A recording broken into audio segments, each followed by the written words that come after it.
नमस्कार दोस्तों, कैसे हैं आप सब। उम्मीद करते हैं पढ़ाई लिखाई काफ़ी अच्छी चल रही होगी। और अगर कोई समस्याएं हैं तो कांटेक्ट कीजिए मुझसे।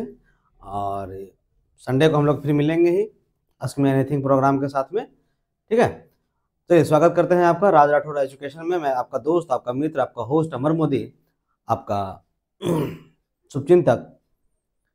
प्रारंभ करते हैं आज की कक्षा। जैसे आपको पहले से ही विदित होगी कि मैं आपके साथ सामान्य हिंदी और हिंदी साहित्य की कक्षा को लेके आऊँगा। हिंदी साहित्य में मैं नेट की परीक्षा की प्रिपरेशन करवाऊँगा आपको, और साथ ही साथ समान अध्ययन में कुछ विषयों के साथ मैं आपके साथ जुड़ूंगा और आपकी प्रिपरेशन को एक दिशा दशा में दूंगा। सामान्य हिंदी के तहत हम लोग जो देखेंगे भी, पीछे हम लोग काफ़ी क्लासेज हमारी हो चुकी थी। सामान्य हिंदी की जो आपकी क्लासेज है वो मुख्य रूप से सभी कॉम्पिटिटिव एग्जाम के लिए काम आएगा। जैसे केवीएस है, बीपीएससी ट्री है, या आपका डीएसएसबी है, या अदर और भी बहुत सारे एग्जाम्स हैं, तो उसके लिए काम आएगा। तो हम लोग एक प्रॉपर कोर्स लॉन्च करने वाले हैं राज राठौड़ एजुकेशन ऐप के तहत। यथाशीघ्र से डाउनलोड कीजिए और यूट्यूब चैनल को सब्सक्राइब कीजिए, ताकि आपको लगातार इन्फॉर्मेशन मिलता रहे और ऐप के माध्यम से आपकी प्रिपरेशन बनी रहे। हम लोग काफ़ी कम फी के साथ आपके साथ जुड़ेंगे, बहुत ही कम फी रहेगी, नाम मात्र की फी रहेगी। वो फी इसलिए कि आपकी कंटिन्यूटी बनी रहे, अन्यथा तो मैं तो वो भी अब खत्म करना चाह रहा था। ठीक है, क्रांति लानी है शिक्षा के अंतर्गत और आपको सफलता प्राप्त कराना है, यही हमारा उद्देश्य है। ठीक है, चलते हैं आगे, चलते हैं हम लोग क्लासेस को स्टार्ट करते हैं। और आज पहले हम लोग देख लेते हैं कि पाठ्यक्रम में हम लोगों की क्या क्या विषय सूची हो चुकी है। जो जो विषय सूची हो चुकी है उसको आप एक बार मेंशन कर लें। अगर आपकी छुट्टी है तो प्रीवियस वीडियो को जाएं, देखें, समझें और फिर अगले वीडियो पे आप आए। जैसे हमारे पहली क्लास हो गई थी विराम चिन्ह की, फिर हिंदी वर्णमाला हो गई, लेक्चर 3 में भाषा हो गया। आज आपकी क्लास की संख्या जो है वो है लेक्चर नंबर 4। लेक्चर नंबर 4 में हम लोग संज्ञा देखेंगे, लिंग देखेंगे और काल देखेंगे। क्या देखेंगे लेक्चर नंबर 4 में? संज्ञा, लिंग और काल। कोशिश रहेगी कि आज के लेक्चर में काल को भी समाप्त कर दिया जाए। ठीक है, काल को समाप्त कर दिया जाए। अगर नहीं हो पाता है समाप्त तो हम इसे कल कंटिन्यू करेंगे, कोई इसमें समस्या की बात नहीं है। ठीक है, आइए प्रारंभ करते हैं आज की कक्षा। आज की कक्षा का पहला टॉपिक है हम लोगों का संज्ञा। देखिए, ये एक हास्यास्पद वाली बात है कि मैं आप लोगों को भी संज्ञा पढ़ाऊं। संज्ञा से आप लोग काफी विदित होंगे, संज्ञा आप जानते ही होंगे कि संज्ञा क्या है। ठीक है, तो नाउन इंग्लिश वाले जो हैं वो जानते होंगे किसे नाउन कहते हैं। संज्ञा क्या है, किसे कहते हैं संज्ञा, बताइए। संज्ञा किसे कहा जाता है? जिन शब्दों में किसी व्यक्ति, स्थान, क्रिया, वस्तु, और याद रखिएगा आज के पहले भाव नहीं जाना जाता था, केवल आप जानते होंगे कि किसी शब्द में किसी स्थान का नाम आता है, नाम का नाम आता है, क्रिया आती है, वस्तु आता है, यही संज्ञा है। लेकिन भाव भी संज्ञा है, क्योंकि आप देखेंगे भाववाचक संज्ञा भी हमारे यहाँ मौजूद है। तो संज्ञा जिन शब्दों में किसी व्यक्ति, स्थान, क्रिया, वस्तु या भाव का नाम आता है या उसका बोध होता है उसे संज्ञा कहते हैं। संज्ञा के कुल 5 भेद होते हैं: व्यक्तिवाचक संज्ञा, जातिवाचक संज्ञा, भाववाचक संज्ञा, समुदाय या समूहवाचक संज्ञा और द्रव्यवाचक संज्ञा। व्यक्तिवाचक, जातिवाचक, भाववाचक, समुदायवाचक, द्रव्यवाचक।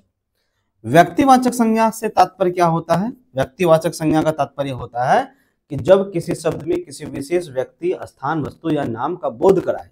जब कोई शब्द क्या है, मैंने आपको पहले कल पढ़ा चुका है। जब कोई शब्द किसी विशेष स्थान, वस्तु, नाम का बोध कराए तो वह क्या कहलाता है? क्या कहलाता है वह शब्द?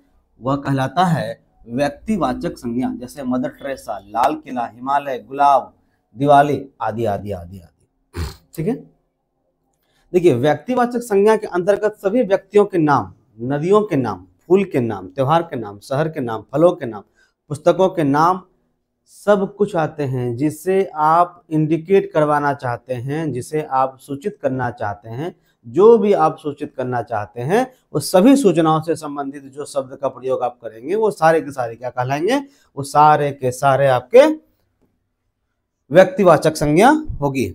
ठीक है, अगला जातिवाचक संज्ञा, जिस शब्द से किसी प्राणी, वस्तु या समस्त प्राणी जगत का बोध हो। जिस शब्द से किसी प्राणी या वस्तु के समस्त जाति का बोध हो वह क्या कहलाएगा? जातिवाचक संज्ञा। अगर जातिवाचक संज्ञा के संबंध में किसी व्यक्ति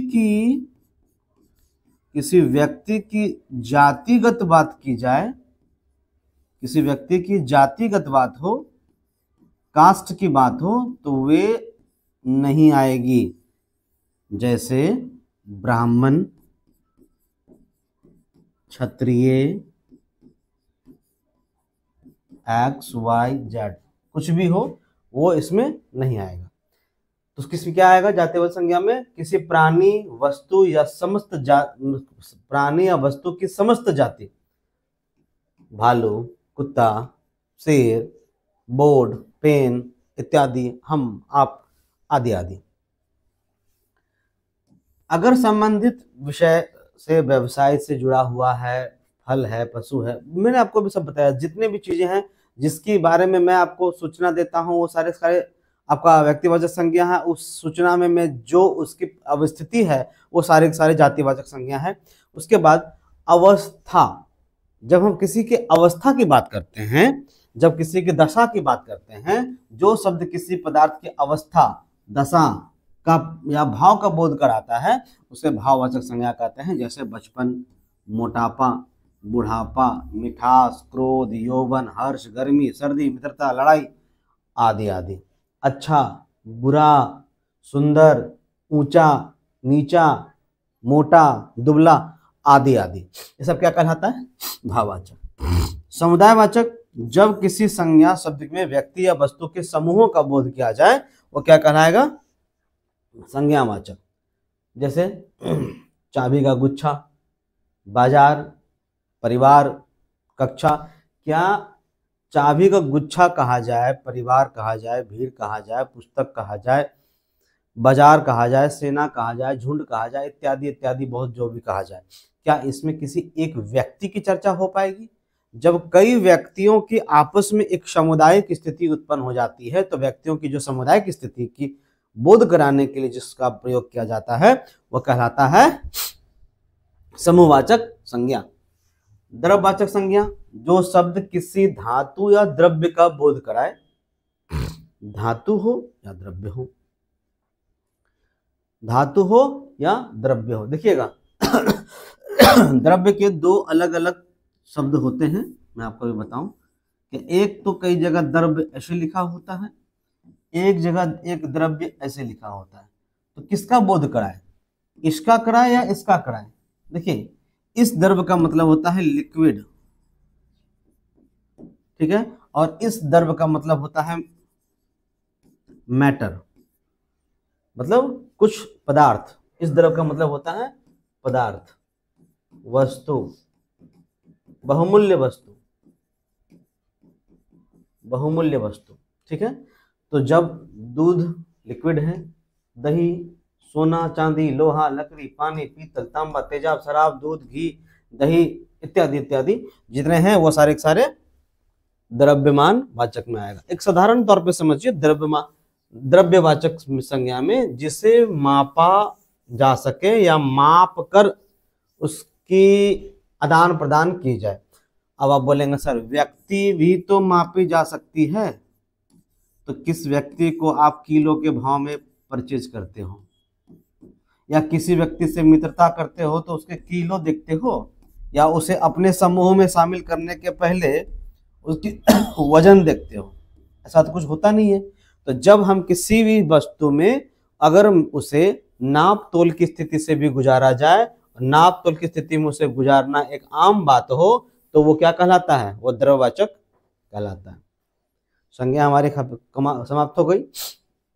अगले चैप्टर की ओर बढ़ते हैं, लिंग। ठीक है, क्या है लिंग? देखिए, सामान्य तौर पर दो ही लिंग हैं, ठीक है, सामान्य तौर पर दो ही लिंग हैं। एक तो मेल पुल्लिंग और दूसरा फीमेल स्त्रीलिंग, बस इसके अलावा और कुछ भी नहीं है।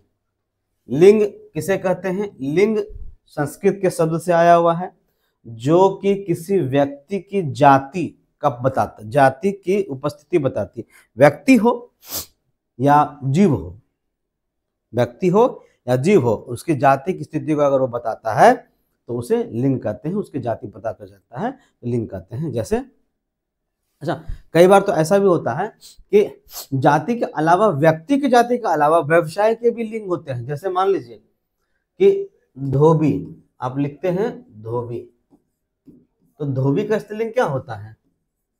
धोबिनिया नहीं, उसका स्त्रीलिंग होता है धोबिन। जैसे आप लिखते हैं दर्जी, दर्जी कौन सी संज्ञा है? कौन सी संज्ञा है? जातिवाचक संज्ञा है। दर्जी, तो इसका क्या होगा? दर्जीन, नाक की दर्जनिया। आम बोलचाल में जो बोली जाती है वैसे साहित्यिक में स्थान नहीं मिला है। लिंग के दो प्रकार होते हैं, पुल्लिंग और स्त्रीलिंग। पुल्लिंग जिनसे पुरुष का बात हो, पुरुष के संबंधों का बात हो, या देखिए सिंपल साधारण सी बात समझिएगा कि लिंग में अर्थ पता चले, भाव पता चले, संबंध पता चले, व्यापार पता चले, विचार पता चले, व्यक्ति के जाति की बात हो, जो व्यक्ति की जाति बताए वो सारे के सारे लिंग हैं। चाहे वो रिश्ता बताए, माँ पिता, क्या आप कह सकते हैं कि माँ पुल्लिंग है? नहीं ना, तो उसकी जाति बता रही है। तो पुल्लिंग वे शब्द होते हैं जिससे पुरुष जाति का बोध हो, उसे पुल्लिंग कहा जाता है। और उसी प्रकार जब स्त्री जाति का बोध हो उसे स्त्रीलिंग कहा जाता है। जैसे मम्मी, दर्जीन, लड़की, चाची आदि आदि। ठीक है, चलिए अगला चैप्टर की ओर बढ़ते हैं, काल। अगले चैप्टर की ओर बढ़ते हैं हम लोग, काल। क्या है काल? देखिए, ये एक प्रकार का समय बोधक है। क्या है? ये एक प्रकार का समय बोधक है, समय का बोध कराता है। और आपको पता है समय कितने प्रकार के होते हैं? समय मौलिक तौर पर 3 प्रकार के होते हैं, वर्तमान, भूत और भविष्य। जब किसी बात से, जब किसी शब्द से, जब किसी वाक्य से इन समय बोधक चिन्हों का, समय बोधक, समय का बोध कराता हो, वो क्या कहलाता है? काल कहलाता है। काल का अर्थ होता है समय क्रिया का जिस रूप में कार्य करने या होने के समय का बोध कराए, ज्ञान कराए, उसे काल कहते हैं। मैंने आपको बताया कि पहला होता है वर्तमान, दूसरा है भूत और तीसरा है भविष्य।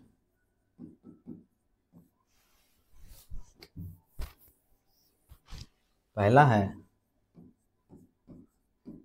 वर्तमान, दूसरा है भूत और तीसरा है भविष्य।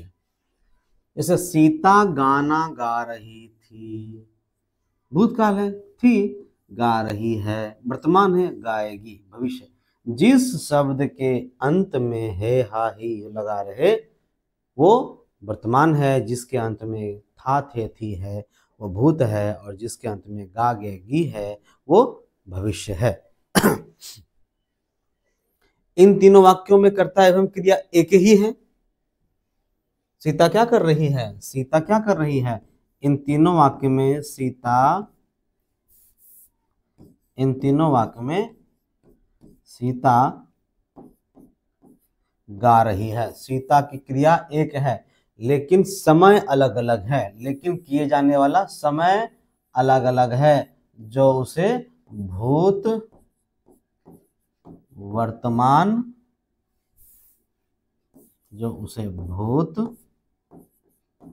वर्तमान और भविष्य में परिवर्तित कर देता है। काल के भेद, काल के 3 भेद होते हैं, अभी आपको पता ही है, बताया ही मैंने, वर्तमान काल, भूतकाल और भविष्य काल। वर्तमान काल क्रिया के जिस रूप से यह पता चले कि काम अभी हो रहा है, काम अभी हो रहा है, वर्तमान काल कहलाता है। इसका अर्थ होता है क्या कि दर्शाई गई क्रिया, जो क्रिया दर्शाई जा रही है उसी वक्त में हो रहा है जिस वक्त में हम आपसे बात कर रहे हैं। अर्थात जिस क्रिया के अंत में ता है, ती है, ते हैं आते हैं वे वर्तमान काल कहलाता है। ठीक है, जिस क्रिया के अंत में ता, ती, ते, हैं, हम लोग एक पूरा चैप्टर पढ़ेंगे हैं और हैं में क्या अंतर होती है। ठीक है, वो क्या कहलाता है? वर्तमान काल कहलाता है। जैसे उदाहरण के तौर पे देख लीजिए, नेहा खा रही है, सोहन पढ़ाई कर रहा है, सुशील बैट बॉल खेल रहा है, पक्षी आकाश में उड़ते हैं। देखिए, ते हैं, रहा है, रही है, रही है, रही है, रहा है, रही है। पुजारी पूजा कर रहा है, सुबह सफाई कर रही है, अध्यापिका कक्षा में पढ़ा रही है, वह परीक्षा के लिए जा रहा है, श्याम लिख रहा है, माताजी खाना बना रही है। आप इनसे क्या देखेंगे कि जो काम हो रहा है वो वर्तमान समय में अभी कंटिन्यू है, अभी हो ही रहा है। जब वह क्रिया हो ही रही हो तो क्रिया क्या होती है? वर्तमान काल कहलाता है। वर्तमान काल के भी 6 भेद हैं।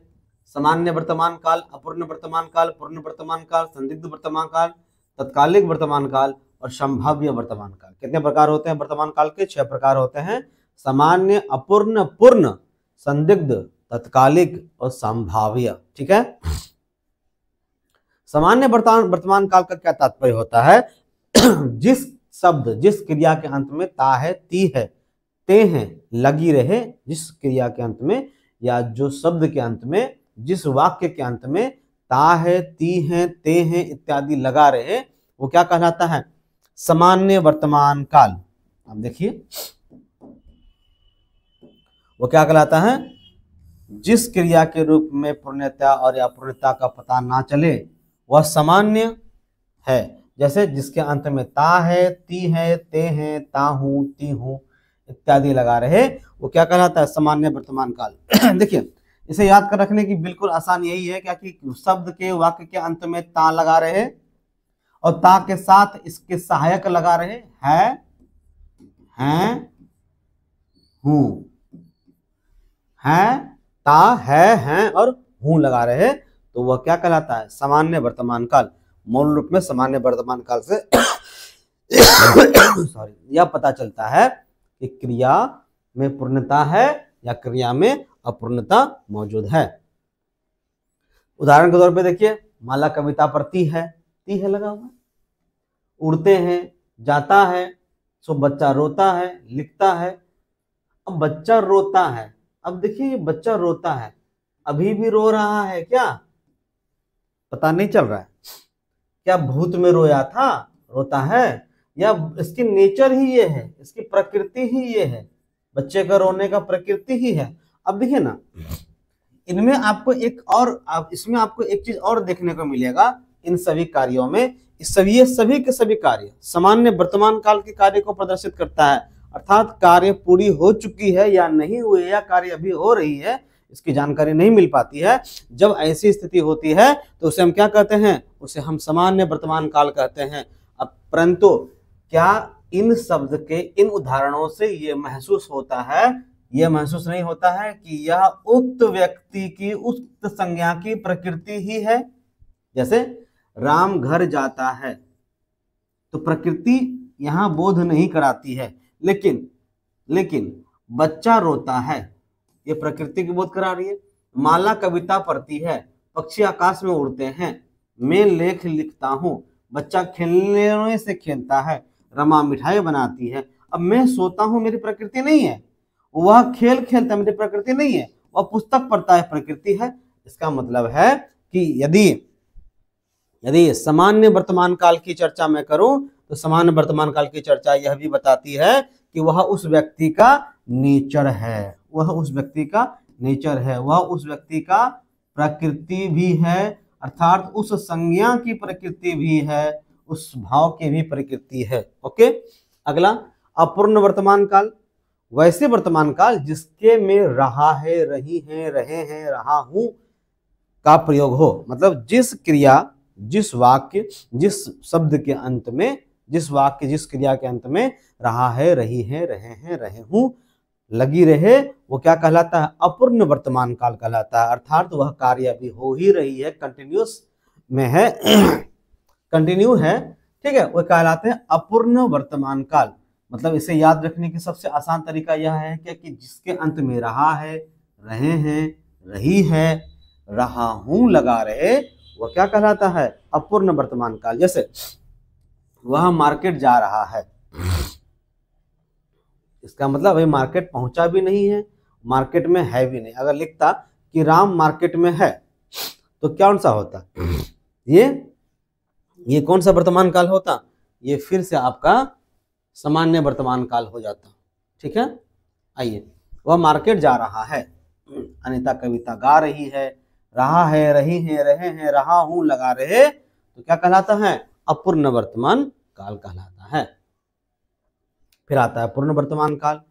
पूर्ण वर्तमान काल से तात्पर्य होता है कि जिस क्रिया को, जिस कार्य को अभी अभी पूरा होने का पता चलता है। मैंने जैसे अभी अभी खाना खाया, क्रिया के जिस रूप से कार्य के अभी पूरे होने का पता चले, वो क्या कहलाता है? पूर्ण वर्तमान काल। जैसे मैं अभी आया, तो इसमें क्या है कि इसमें कोई आपको पूर्ण वर्तमान काल में पहले की तरह के ट्रिक नहीं मिलेंगे, जैसे ता है अंत में लगा रहे या रहा है लगा रहे, तो सर ऐसे मैं पहचान लेता हूं, लेकिन यहाँ पे ऐसी अवस्था आपको देखने को नहीं मिलेगी। आपको देखना होगा क्या कार्य अभी पूरे होने का पता चलता है? मैं अभी आया, पिताजी अखबार पढ़ते हैं, प्रीति खाना बना चुकी है। अब आप कहेंगे सर चुका है, चुकी है लगा, नहीं, चुका है, चुकी है से काम नहीं चलेगा। आपको देखना होगा क्या काम अभी अभी खत्म हुआ है। अभी अभी का तात्पर्य ये नहीं कि आप 5 मिनट पहले की बात करेंगे, मतलब वो काम हो चुका है अभी, मतलब कर करके बच्चे बाहर आए हैं, लोग बाहर आए हैं। रेखा पुस्तक पढ़ी है, मतलब ये पुस्तक हो सकता है 2 दिन पहले पढ़ी हो, पॉसिबल है, ये हो सकता है कि 2 दिन पहले पढ़ी हो, लेकिन 2 दिन पहले पढ़ने के बावजूद भी ये पूर्ण वर्तमान काल में आएगा, क्योंकि ये एक एक्सेप्शन है। ठीक है, वो आया है, सुबह ही नहा चुका हूं, अभी है तो भविष्य, है तो भूत वाली स्थिति, वो आया है भूत वाली स्थिति है, लेकिन फिर भी यहाँ पे आएगा। अब संदिग्ध वर्तमान काल अगला आता है हमारे। संदिग्ध वर्तमान काल जिस क्रिया के में अंत में ता होगा, ती होगी, ते होंगे आदि लगा रहे, तो क्या कहलाता है? संदिग्ध। जैसे कि अमर सर कक्षा ले रहे होंगे। अब ये बताइए क्या ये संदिग्ध में है? ले रहे होंगे। आप कहेंगे कि सर यहाँ तो ता होगा, ती होगा, ते होंगे तब है, ले रहे होंगे तो क्या ये सही है? हाँ बिल्कुल सही है। आपको पता है, हो सकता है कि 8 बजे की सुबह की कक्षा जो है हमारी वही हो रही है, हो सकता है कि सर पढ़ा रहे होंगे। तो आप जब अनुमान लगा के किसी वर्तमान काल को, वर्तमान चीजों को बताने का प्रयास करते हैं, अनुमानित वाली स्थिति होती है, तो उसे संदिग्ध वर्तमान काल कहते हैं। अर्थात जिसमें अनुमानित अवस्था हो, जिनमें अनुमानित अवस्था हो और वह अनुमानित अवस्था वर्तमान कार्य को प्रदर्शित भी करती हो, तो वह कहलाता है संदिग्ध वर्तमान काल। जैसे वह लेख लिख रहा होगा, गाड़ी आती होगी, आज विद्यालय खुला होगा, माँ खाना बना रही होगी, इत्यादि इत्यादि। फिर होता है एक तत्कालिक वर्तमान काल, जिस काल के रूप से यह पता चले क्रिया वर्तमान में ही चल रहा है। यही बात आप पहले भी देखें, क्रिया जब वर्तमान में चल रहा हो तो उसे तत्कालिक वर्तमान काल कहते हैं। मैं कविता पढ़ रहा हूँ, फोन पे बात कर रहा हूँ, ठीक है, इत्यादि। एक है अगला है संभाव्य वर्तमान काल। इससे वर्तमान काल के काम पूरे होने की संभावना दिखाया जाता है। वह आया हो, वह नाया हो, चोट ना लगी हो, इत्यादि। जैसे अभी तुरंत काम पूरा होने की, वर्तमान काल में काम के पूरा होने की संभावना होती है, उसे क्या कहते हैं? कुछ उदाहरण से देखिए। वह आया है, वह नहाया है, वह चोट ना लगी है, उसने खाना पकाया हो है, उसने कक्षा कार्य किया हो, सीता बाजार से आई हो, वह लौटा हो, आदि। अगला अब हम लोग चलते हैं भूतकाल की तरफ। इसमें भूतकाल की तरफ देखिए, भूतकाल, भूत और काल, ये भूत का मतलब वो नहीं है जो आप समझ पा रहे हैं। भूत का अर्थ होता है बीत गया हुआ काल, बीता हुआ काल, अर्थात जो समय बीत गया हो उससे बताने के लिए जो शब्द, जो वाक्य, जो क्रिया का हम प्रयोग करते हैं, जो हम भाव का प्रयोग करते हैं, वह कहलाता है भूतकाल। अर्थात वे शब्द जिनसे क्रिया के हो चुकने की पता चले, वो क्या कहलाता है? भूतकाल कहलाता है। क्रिया हो चुकी है इसकी पता चले तो भूतकाल कहलाता है। अर्थात था का प्रयोग हो, थी का प्रयोग हो, था का प्रयोग हो, थी का प्रयोग हो। बाकी हम लोग देखेंगे कि भूतकाल के कई प्रकार होते हैं। उस प्रकार के अंतर्गत जैसे देखेंगे कि आखिर था या हुई था, रही था, रहा था इत्यादि जहां जहां प्रयोग होता है, जहां था का प्रयोग हो, भूतकाल की बात पता चले, वो सारे के सारे क्या है? कार्य संपन्न हो, उसे भूतकाल में लेके आते हैं। भूतकाल के प्रकार में देखेंगे, सबसे पहला प्रकार होता है सामान्य भूतकाल, आसन्न भूतकाल, पूर्ण भूतकाल, अपूर्ण भूतकाल, संदिग्ध भूतकाल और हेतु मद भूतकाल। इसमें सबसे मजे की भूतकाल ये है, जैसे आप एक अक्सर कहते होंगे परीक्षा देने के बाद, अगर मैं पढ़ लिया होता तो परीक्षा पास कर गया होता। पढ़ लिए होते भाई, पढ़ लिए होते, पढ़ा तो रहा हूं ना, पढ़ लिए होते। आप अक्सर कहते हैं कि मैं अगर वर्षा हुई होती तो फसल अच्छा हुआ होता, इत्यादि चीजें जिससे कहते हैं हेतु मद भूतकाल। ठीक है। सामान्य भूतकाल का मतलब क्या होता है? क्रिया के जिस रूप में काम के बीतने का बोध हो, क्रिया के जिस रूप में काम के सामान्य रूप से बीत जाने का या समय पूरा हो जाने का बोध हो, समय पर पूरा हो जाने का बोध हो, उसे सामान्य भूतकाल कहते हैं। यानी कि अर्थात जिसके अंत में आ, ई, ए, था, थी, थे आए, वो क्या कहलाता है? सामान्य भूतकाल। कुछ उदाहरण देखिए। वह कल यहां आया था है, रामू ने चित्र बनाया, आ है, ठीक है, था गया, मतलब आ है। अब यहां है का प्रयोग है, मोहन विद्यालय गया है, तो यहाँ पे मूल रूप में क्या है? देखिए यहाँ पे हमने आपको बताया था कि आ का प्रयोग हो तो यहाँ गया, चला गया ना, काम खत्म हो चुका है, इसलिए विद्यालय गया है, इसकी प्रयोग है। सी चली गई तो ई का प्रयोग है, था का प्रयोग है, था का प्रयोग है, था का प्रयोग है। जहां जिस शब्द के, जिस भाव के अंत में आ, ई, ए, था, थी, थे आदि का प्रयोग हो, वो क्या कहलाता है? वो कहलाता है सामान्य भूतकाल। ठीक है। अगला आसन्न भूतकाल। क्रिया के जिस रूप में पता चलता है कि क्रिया अभी कुछ समय पहले ही पूरी हो गई है, आसन्न भूतकाल कहलाता है। अर्थात आसन्न भूतकाल में हूं का प्रयोग हो, हैं का प्रयोग हो, हे का प्रयोग हो का प्रयोग हो। जैसे मैं अभी अभी ऑफिस से आया हूं, अब देखेंगे वर्तमान में भी आपको देखने को मिला था। ठीक है। खाकर उठा हूं, गिर गया है, गिर गई है, आया था आदि प्रयोग हो तो क्या कहलाता है? आसन्न भूतकाल कहलाता है। पूर्ण भूतकाल। क्रिया के जिस रूप में यह ज्ञात हो कि कार्य पहले ही पूरा हो चुका है, मतलब कंप्लीट हो चुका है, जिसके अंदर चुका था, चुके थी, था, थे, थी आगे आदि लगा रहे, वो क्या कहलाता है? पूर्ण भूतकाल। जैसे यहाँ देखिए, यहाँ है था, थी, थे, चुका था, चुके थी, चुके थे, ये लगा रहे तो क्या कहलाता है? वो पूर्ण भूतकाल कहलाता है। उदाहरण देखिए, बारिश रुक गई थी, था है, उसने अपने पालतू कुत्ते को मारा था है, उसके बाद सीमा खाना खा चुकी थी, वह रोटी खा चुका था इत्यादि जब लगा है तो उदाहरण से आप समझ पा रहे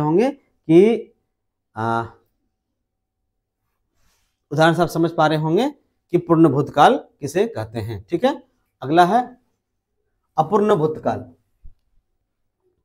जिन शब्द से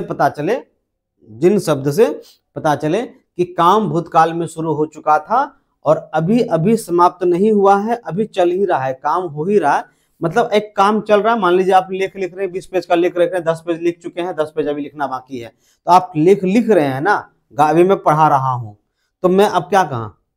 मैं पढ़ा रहा था।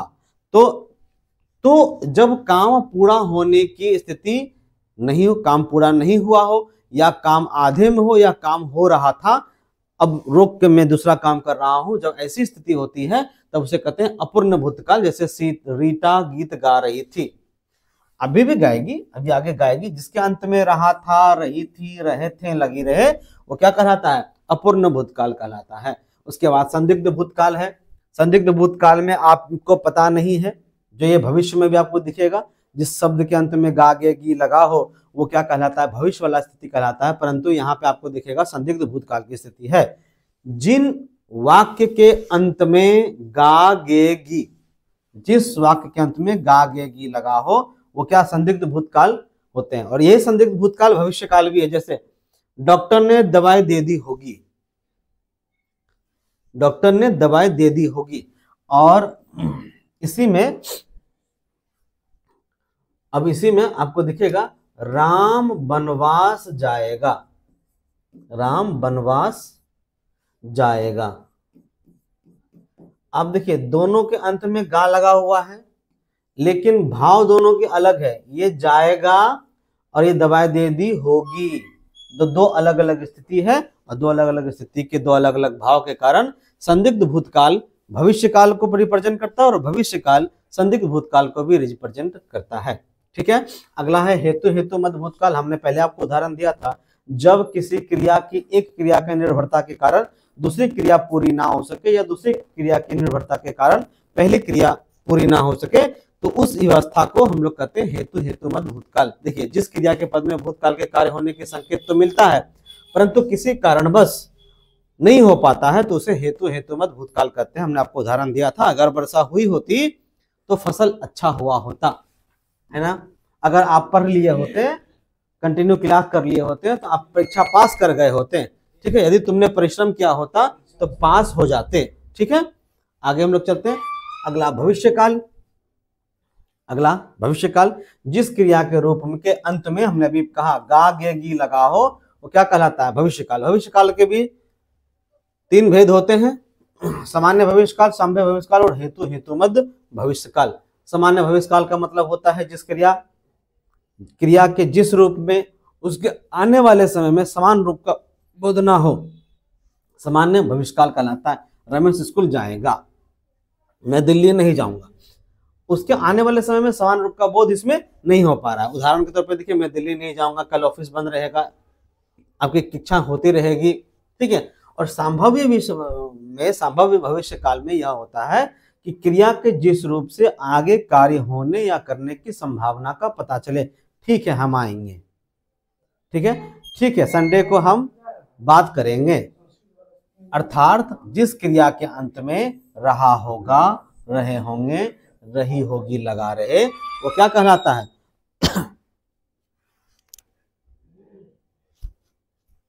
वही कहलाते हैं संभाव्य भविष्यकाल। शायद कल मधु हलवा बनाएगी, घूमने जाए, आदि आदि। अगला हेतु हेतु मद भविष्यकाल। हेतु हेतु मद भविष्यकाल वही है जो अभी हमने आपको हेतु हेतु मद भूतकाल में बताया था, कि क्रिया के जिस रूप में एक कार्य होने से दूसरे कार्य को प्रभावित किया जाए, निर्भर हो, तो वह हेतु हेतु मद भविष्यकाल कहलाती है। वह कमाएगा तो खाना मिलेगा, यदि बच्चा रोएगा तो माँ संभाल लेगी, यदि आपको पढ़ने में समस्या होगी तो हम आपको संभाल लेंगे, आदि। ठीक है, तो आज के लिए हम लोग इतना ही रखते हैं। बाकी हम लोग कल नए अध्यायों से फिर से पुनः जुड़ेंगे। ठीक है, नए अध्याय से फिर जुड़ेंगे। अपनी बहुत सारी सिलेबस अभी बाकी है जिसे हम लोग को कवर करना है। ठीक है, तो हम लोग कंप्लीट करेंगे। सबसे अहम बात, यथाशीघ्र हम लोगों की नेट की एग्जाम क्लासेस शुरू होने वाली है, अदर एग्जाम से भी शुरू होगी, तो जितना जल्दी हो सके आप राज राठौर एजुकेशन RRE के ऐप को यथाशीघ्र डाउनलोड करें। चलिए मिलते हैं अब नेक्स्ट क्लास में, कल की क्लास में। बाय बाय, सबा खैर, खुदा हाफिज, अपना ख्याल रखें।